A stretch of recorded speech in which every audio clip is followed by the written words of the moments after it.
Hi everyone. आज के video में हम बात करते हैं कि एग्ज़ाम में जो हम किस तरीके से अपना स्पीड इंक्रीज़ कर सकते हैं और कैसे टाइम मैनेज कर सकते हैं टू कंप्लीट आवर एग्ज़ाम। क्योंकि एग्ज़ाम में सबसे ज़्यादा इंपॉर्टेंट क्या होता है? आपका स्पीड मेंटेन करना एक्यूरेसी के साथ। चलिए स्टार्ट करते हैं आज का वीडियो। कभी ऐसा हुआ है कि ऐसा लगता है एग्ज़ाम हॉल से निकलते टाइम, अरे मेरे को आंसर तो आता था लेकिन मैं आंसर लिख नहीं पाया, लिख नहीं पाई, टाइम ही नहीं मिला, मुझे तो आता था, मैं शायद 1 मिनट और मिलता तो लिख जाती। मेरे साथ तो बहुत ज़्यादा हुआ है। अगर ऐसा आपके साथ भी हुआ है देन वॉच दिस वीडियो। इस वीडियो में मैं कुछ ऐसे सिंपल और प्रूवन टेक्निक्स बताने वाली हूँ जिससे आपका एग्ज़ाम स्पीड भी बढ़ेगा। Without losing the marks you will able to present better the your exam, right? Remember one thing, board exam जब लूज़ कर लिखते हो ना आप लोग, तो मार्क्स इसलिए लूज़ नहीं होते क्योंकि आपको नॉलेज नहीं है। मार्क्स इसलिए लूज़ होते हैं बिकॉज़ आपका लिखने का तरीका सही नहीं था। इधर आपने लिखा बहुत स्लो राइटिंग था, आपका प्लानिंग पुअर था। हमें यही नहीं पता कि हमें कौन-सा क्वेश्चन पहले अटेम्प्ट करना है, कौन-सा लेटर ऑन अटेम्प्ट करना है। ये क्वेश्चन अटेम्प्ट करना है, आपको डायग्राम कहाँ बनाना है, प्रेज़ेंटेशन कैसे करना है, ये सब चीज़ें आप अपने 15 और 20 मिनट में डिसाइड कर लेते हो, जो कि आपका रीडिंग का टाइम होता है। That is very important. तो what we have to do is, हमें स्पीड प्लस एक्यूरेसी का फंडा अपनाना है। स्पीड किया प्लस एक्यूरेसी लेकर आए, that is the high score. अब वो चाहे कोई सा भी एग्जाम हो, आपका अकाउंटेंसी का पेपर हो, बिजनेस का पेपर हो, इकोनॉमिक्स का पेपर हो, चाहे वो आपका मैथमेटिक्स का पेपर हो। बिजनेस स्टडीज में क्या करता है, हमसे केस स्टडीज बहुत ज्यादा पूछे जाते हैं, तो उतना ही लिखना है जितना पूछा।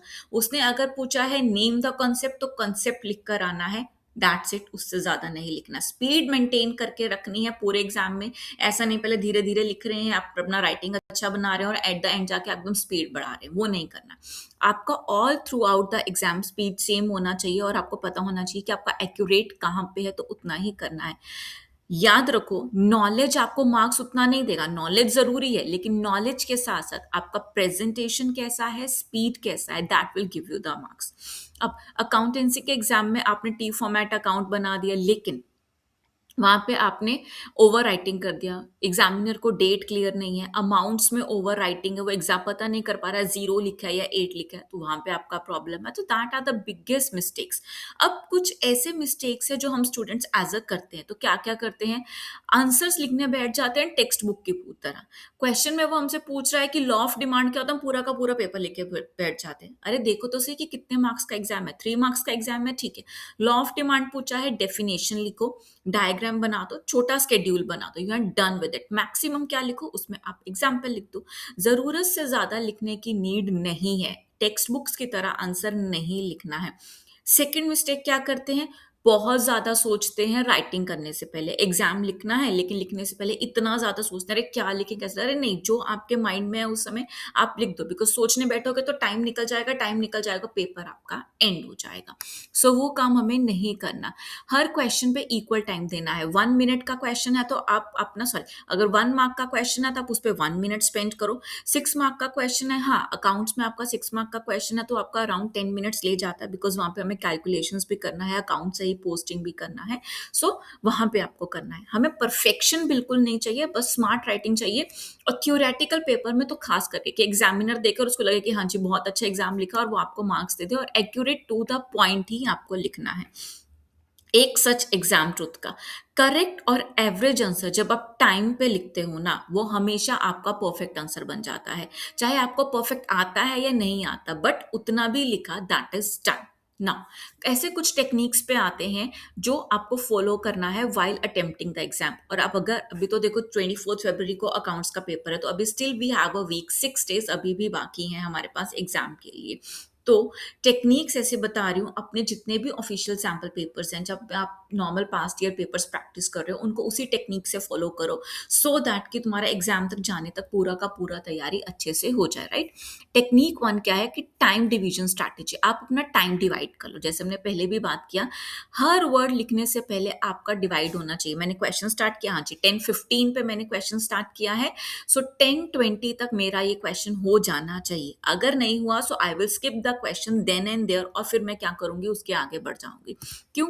एग्ज़ामिनर क्या है 3 मार्क का क्वेश्चन है ना, आप उसमें 5 मिनट में आपने अपना मैटर तो लिख दिया, अगर उसको मार्क्स कट भी करना होगा तो क्या करेगा? कितना कट करेगा? थोड़ा बहुत ही कट पड़ेगा और अब तो क्या है कि ऑन स्क्रीन डिजिटल मार्केटिंग होने वाला है, ओएसएम आ गया है।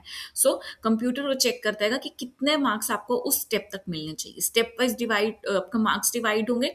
सो एलोकेट योर टाइम, उतने ही टाइम में आपका क्वेश्चन कंप्लीट हो जाता है, then okay, otherwise move to the next question. Example देखते हैं। आपका 3 आवर का राइटिंग पेपर है, अब प्लस 15 मिनट्स आपको क्या मिलते हैं? रीडिंग टाइम मिल जाता है। सो पहले 15 मिनट में हमें क्या डिसाइड करना है कि कौन-सा क्वेश्चन से हमें स्टार्ट करना है और कौन से क्वेश्चन में कितना मैटर आपको लिखना है। Generally decide this for 6 marks. 6 marks उस समय नहीं करना है तो आप अपने एमसीक्यूज़ कर लो। इको, बिज़नेस इन सब में तो एमसीक्यूज़ वैसे ही हो जाते हैं और अकाउंट्स में भी देयर आर सम एमसीक्यूज़ जो ईज़िली आप अपने 15 मिनट्स में निपटा सकते हो। वो कर लिया, अब आपके पास पूरा का पूरा 3 आवर्स है, उसमें से 2 आवर 30 मिनट्स अपना राइटिंग के लिए लगाओ और 30 मिनट्स रखो रिवीजन में। उस रिवीजन में क्या होगा, कुछ मिस्टेक की है तो वो आप लिख लोगे। अदरवाइज आपने अगर गलती की है, क्या गलती कर सकते हो कि अरे मैंने क्वेश्चन छोड़ दिया था, उस समय टाइम पे नहीं हो पाया तो मुझे वो लिखना, आप वो कर सकते हो। सो इस तरीके से करोगे, आप इस तरीके से डिवाइड करोगे, so you are done with the exam. Second technique क्या करना है, स्मार्ट आंसर राइटिंग करना है। Smart answer writing, speed hackings. क्या करना है, हेडिंग्स लिखो।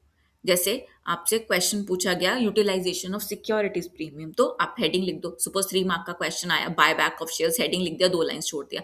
फिर सेकंड हेडिंग लिख दो कि किसके लिए यूज हो सकता है, suppose issue of the bonus shares के लिए इशू हो सकता है। फिर आप थर्ड हेडिंग लिख दो, इशू ऑफ द डिवेंचर्स के लिए इशू हो सकता है। तो इन तीनों का हेडिंग लिख दिया, ठीक है। 5 मिनट मैंने डिसाइड किया था, अब 5 मिनट से टाइम बच रहा है तो उन हेडिंग्स को फिल कर दो, otherwise move to the next question. जब भी आपको एक्स्ट्रा टाइम मिलेगा, आप 30 मिनट्स में रिवीजन करने बैठोगे, तब जाके क्या करना, आप उसे कंप्लीट करना।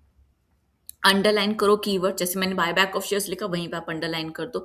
अपने वर्किंग नोट्स न्यूमेरिकल क्वेश्चंस में बहुत अच्छे से मेंशन करना है, ऑलवेज उसके मार्क्स होते हैं। अवॉइड क्या क्या करना है, लॉन्ग पैराग्राफ्स, कहानियां, स्टोरी राइटिंग नहीं करना है, बिल्कुल भी स्टोरी राइटिंग नहीं चाहिए हमें एग्जामिनेशन में, right.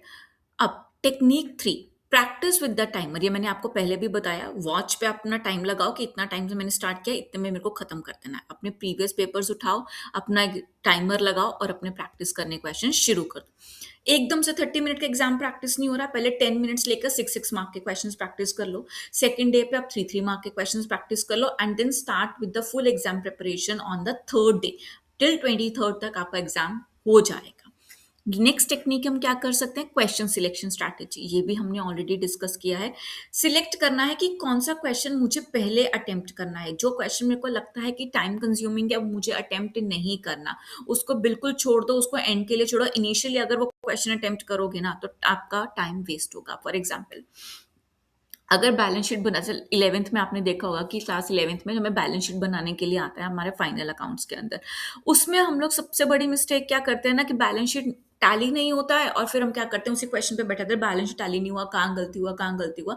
So that always lead to wastage of the timing. सो वो नहीं करना है। Leave tricky ones for the end. Always आपके जितने भी डिफिकल्ट क्वेश्चन है उसके लिए एंड छोड़ दो। अब इससे क्या होगा ना, आपने वो क्वेश्चंस पहले किए जिस पे आपको सबसे ज्यादा कॉन्फिडेंस था। इससे सबसे ज्यादा बेटर क्या होने वाला है कि आपको कॉन्फिडेंस बढ़ा, मेरे को एग्जाम आता है, आप फटाफट से करना शुरू करोगे, स्पीड अप हो जाएगा और पॉजिटिव मोमेंटम आएगा। जब हमारा क्वेश्चन बिल्कुल ठीक से होता है ना, तो हम उसको एक लय में, एक धुन में करते जाते हैं।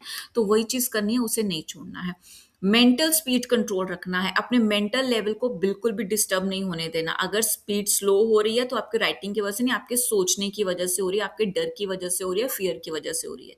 Do not let control your fear. Fear को अपने दिमाग पे मत चढ़ने दो, अपना काम करते रहो।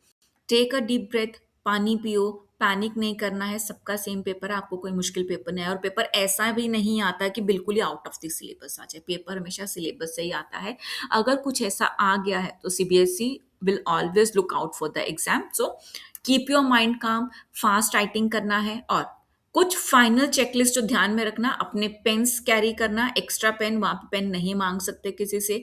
राइट नीटली, दोबारा इरेज नहीं करना है। और हो सके तो अपना गलती से लिखना भी मत, क्योंकि वहां पे पेन लेके जा रहे हो तो इरेज करने का तो आपके पास सिस्टम ही नहीं है।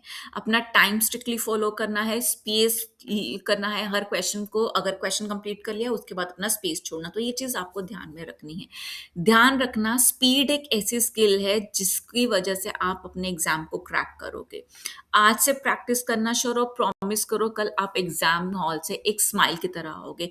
वरना बच्चों को पता क्या होता है, अरे मैम ये हुआ ही नहीं, रोते रोते बाहर आ रहे होते हैं, अरे कैश फ्लो छूट गया, अरे एडमिशन का क्वेश्चन टैली नहीं हुआ। नहीं करना, बस अपना बिल्कुल फियर छोड़ करके अपना एग्जाम लिखना है ना।